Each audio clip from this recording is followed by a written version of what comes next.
Siang hari, tepat di tanggal 21 Maret 1946, pesawat Dakota Inggris menurunkan ribuan kertas ultimatum. Sesegera mungkin, para ekstremis Indonesia harus mengosongkan Bandung. Sontak, hal ini membuat rakyat Bandung marah. 3 hari kemudian, tepat di tanggal 24 Maret 1946, sebuah perintah untuk membumi hanguskan kota Bandung kian tersebar di seluruh Bandung. Pertahankan Bandung sampai titik darah penghabisan. Bagaimana kalau kita bumi hanguskan kota Bandung? Akhirnya, di petang hari, Bandung dibumi hanguskan. Seluruh rumah dan gedung-gedung di seluruh Bandung merah membara. Paris Van Java pun terbakar habis. Inilah kisah Bandung Lautan Api.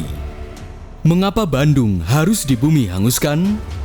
Bagaimana kronik peristiwanya? Dan bagaimana heroisme para pejuang Bandung untuk mempertahankan tanah airnya?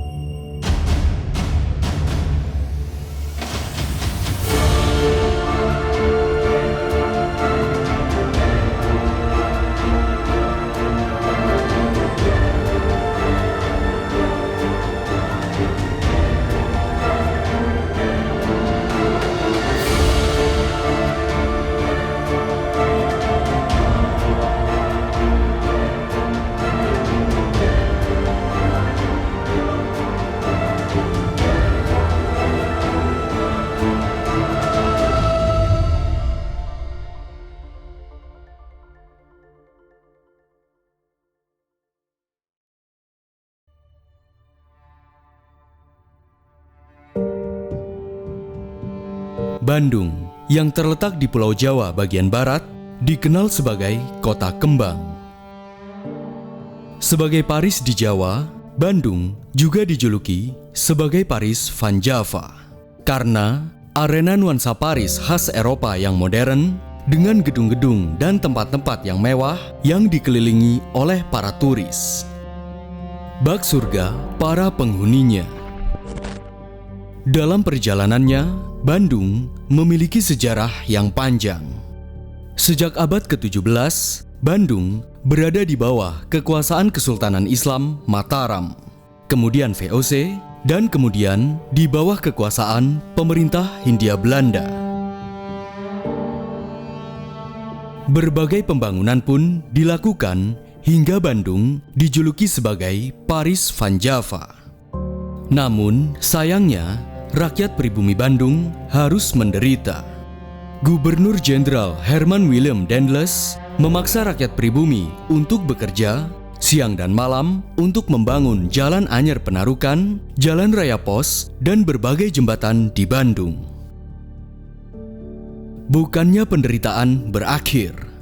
Bersamaan dengan Jepang yang menguasai seluruh wilayah Jawa, pada tahun 1942, Bandung dikuasai oleh Jepang.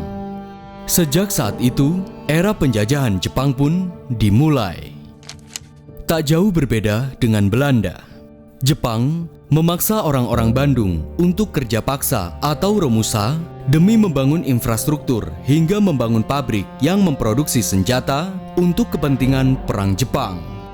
Nyaris semuanya hampir meninggal karena penderitaan ini. Hingga akhirnya suatu peristiwa terjadi.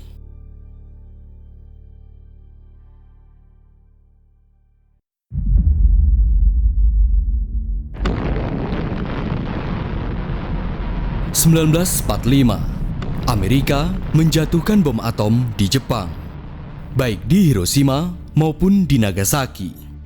Secercah harapan rakyat Indonesia untuk mencapai kemerdekaan akhirnya tercapai. 17 Agustus 1945 di Jakarta, Soekarno dan Hatta memproklamirkan kemerdekaan Indonesia. Segera, gemuruh euforia kegembiraan rakyat Jakarta kian menggelora.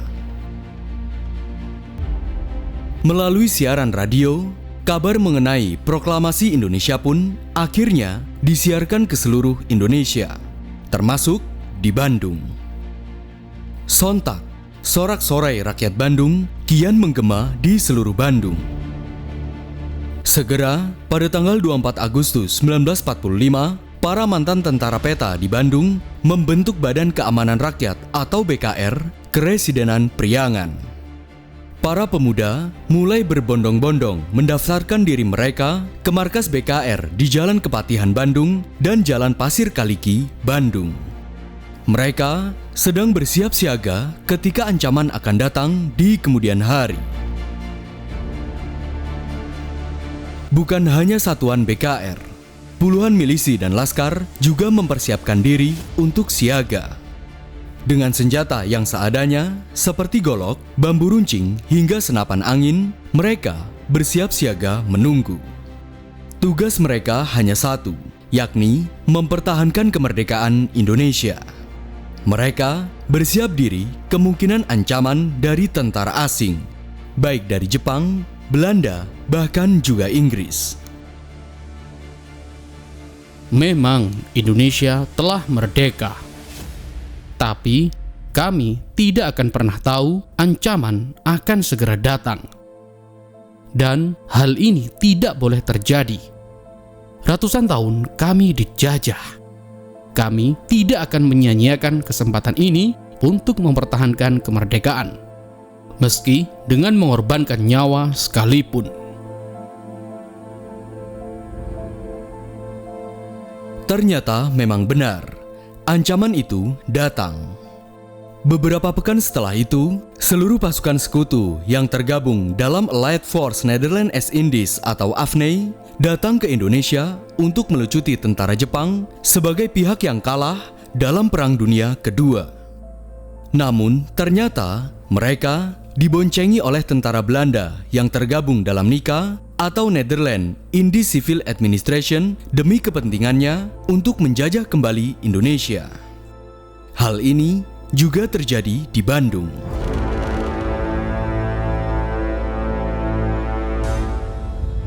Oktober 1945, sebanyak 800 tentara Inggris dari Divisi India ke-49 pimpinan Kolonel MacDonald mendarat di Bandung. Seperti halnya yang terjadi di luar Bandung, tentara sekutu ini datang untuk melucuti tentara Jepang dan memulangkannya, serta membebaskan tentara Belanda yang menjadi tawanan tentara Jepang. Mereka menempati Hotel Homan, Hotel Preanger, Camp Lembang, dan beberapa tempat lainnya yang dinilai strategis. Namun, kedatangan pasukan sekutu yang diboncengi NICA ini lambat laun membuat rakyat Bandung marah. Pasalnya, pasukan sekutu ini seringkali melakukan provokasi, bahkan mengganggu ketertiban di Bandung. Situasi semakin memanas. Para pejuang laskar dan divisi BKR pun marah. Kami tidak akan membiarkan kalian menduduki tanah kami seenaknya.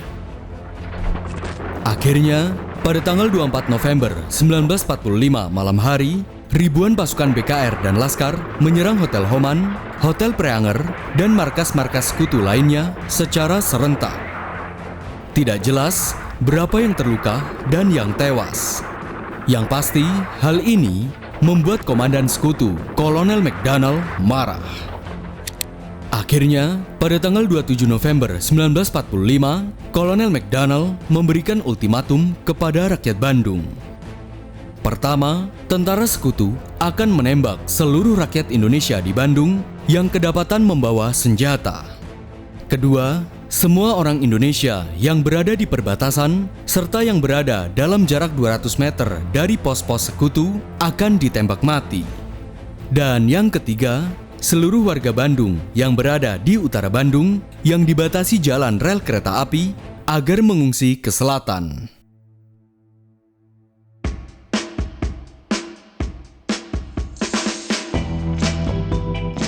Ironisnya, satu sisi, pemerintah Jakarta yang dipimpin Kabinet Syahrir mematuhi ultimatum itu karena tidak ada pilihan lain.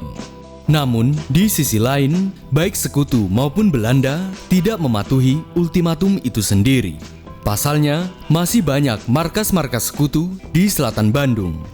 Hal ini memberikan cerminan kepada rakyat Indonesia, khususnya warga Bandung, bahwa sedari awal tentara sekutu ini memang akan menguasai Bandung.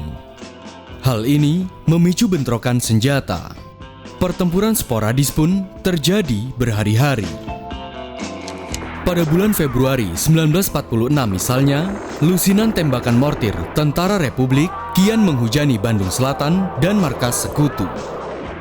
Kesaksian Kolonel Abdul Haris Nasution.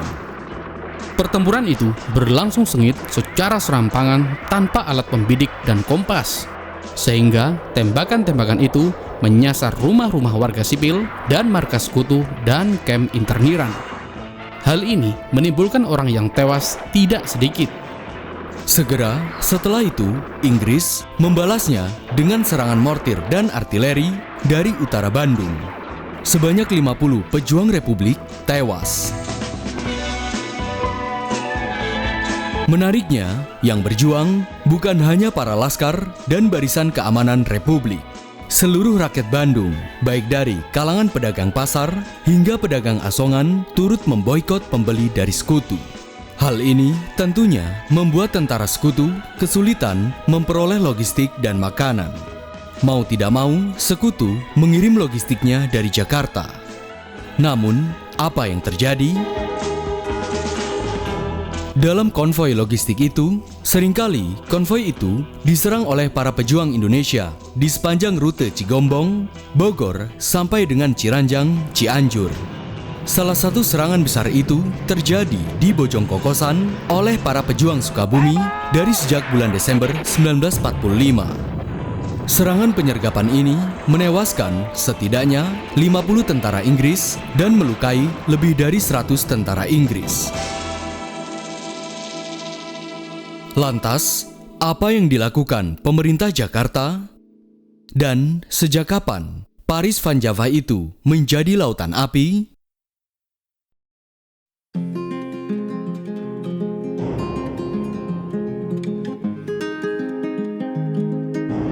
Awalnya, pemerintah Jakarta menganggap sekutu bukan sebagai musuh, melainkan pihak yang harus diajak bernegosiasi agar tidak terjadi pertempuran yang mengakibatkan korban jiwa di pihak pejuang Indonesia. Dengan kata lain, pemerintah Jakarta menginstruksikan agar mundur dari Bandung. Namun, hal ini dibantah langsung oleh para tentara Republik. Jenderal Mayor Didi Kartasasmita. Kalau kita mundur begitu saja, kita akan dicemooh dunia. Begitu juga dengan Panglima Besar Pasukan Republik, Jenderal Sudirman, yang membantah pemerintah Jakarta. Melalui kawat telegram, dia menginstruksikan kepada para pejuang Bandung agar mempertahankan wilayah Bandung. Pertahankan Bandung sampai titik darah penghabisan. Di lain sisi, ultimatum kedua tentara Inggris diluncurkan. Tepat pada tanggal 21 Maret 1946, sebuah pesawat Dakota milik Inggris melayang-layang di atas udara Bandung dengan menurunkan ribuan kertas ultimatum. Isinya, para ekstremis Indonesia harus mengosongkan Bandung selambat-lambatnya pada tanggal 24 Maret dan mundur sejauh 11 km dari kilometer 0. Hal ini membuat pemimpin TRI Jawa Barat, Jenderal Mayor Didi Kasmita dan Kolonel Abdul Haris Nasution panik. Mengikuti instruksi pemerintah Jakarta atau Perintah Jenderal Sudirman. Namun, sebagai tentara, dia harus mematuhi perintah jenderal apapun alasannya. Setelah berbagai perdebatan panjang antara pemimpin tentara Republik, akhirnya Kolonel Nasution mengambil jalan tengah. Tepat pada siang hari, di tanggal 24 Maret 1946, Kolonel Nasution memberikan 4 perintah Panglima Divisi 3 TRI, yang salah satu instruksinya adalah membumi hanguskan seluruh bangunan yang ada di Bandung. Kabar itu pun segera terdengar oleh Sahrir. Segera Sahrir mengirimkan pesan. Kalau saudara-saudara tidak setuju, terserah apa yang mau saudara-saudara lakukan. Mau membumi hanguskan Bandung, ya terserah. Bumi hanguskan saja. Akhirnya, tanpa pikir panjang, di tanggal 24 Maret 1946, tepat di pukul 14.00 siang hari, siaran radio untuk membumi hanguskan Bandung mulai disiarkan ke seluruh Bandung.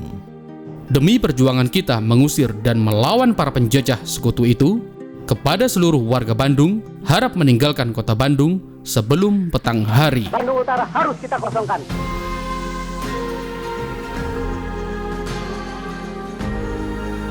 Seluruh rakyat Bandung pun mulai berbondong-bondong mengungsi. Sebagian besar bergerak dari selatan rel kereta api ke arah selatan sejauh 11 km.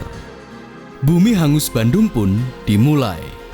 Sebelum meninggalkan rumah, warga berbondong-bondong membakarnya terlebih dahulu. Sementara itu, pasukan Republik memiliki rencana yang lebih besar lagi. Semula, mereka berencana melakukan pembakaran total pada tengah malam. Namun, rencana ini tidak berjalan mulus. Karena kabarnya pada pukul 20.00 malam hari, sebuah dinamit telah meledak di gedung Indis Restoran. Bahkan, pada waktu itu, tentara sekutu melancarkan serangan mendadak. Karena tidak sesuai rencana, akhirnya para pejuang Republik pun meledakkan gedung-gedung dan membakar rumah-rumah warga di seluruh Bandung. Malam itu, seluruh Bandung dilahap si jago merah. Bandung Lautan Api. Kini, kota kembang yang indah itu harus terbakar. Terbakarnya Paris Van Java ini dikenal oleh sejarawan sebagai Bandung Lautan Api. Dari kejauhan, kami dapat melihat tanah air kami merah membara. Kami rela membakar rumah dan apa yang kami miliki. Di tanah yang baru, di kehidupan yang baru, kami tidak memiliki rencana ke depan.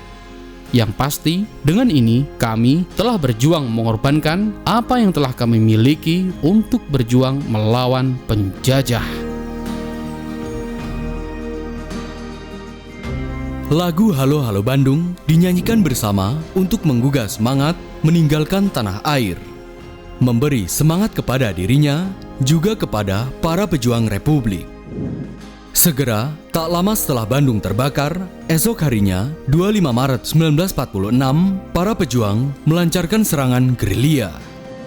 Lusinan tembakan-tembakan pejuang kian menggema di seluruh Bandung untuk mengusir penjajah. Serangan demi serangan terus-menerus dilancarkan para pejuang Republik hingga titik darah penghabisan.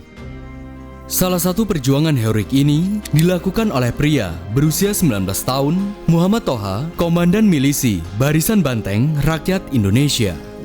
Tepat di tanggal 11 Juli 1946, Muhammad Toha beserta para pejuang dari kelompok Hizbullah terlibat dalam suatu penyerangan ke gudang mesiu sekutu di Dayakolot.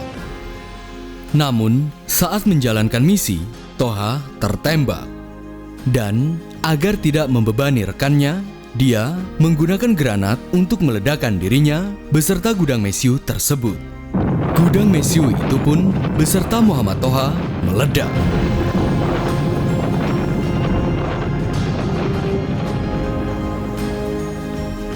Untuk mengenang keheroikan Muhammad Toha ini, dibangunlah sebuah monumen di Dayakolot, Kota Bandung.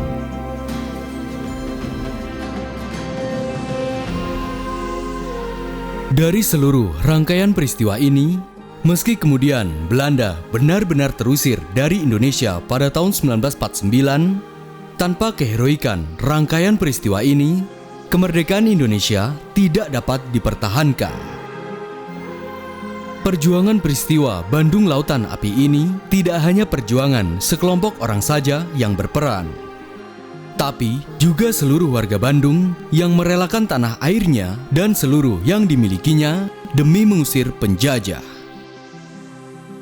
Dari sini, kita telah mengetahui bagaimana perjuangan seluruh rakyat Indonesia, khususnya warga Bandung, untuk mempertahankan kemerdekaannya. Dan dari sini pula kita telah mengetahui nenek moyang warga Bandung seluruhnya adalah pahlawan Indonesia yang tidak boleh dilupakan sampai kapanpun. Salam Jas Merah.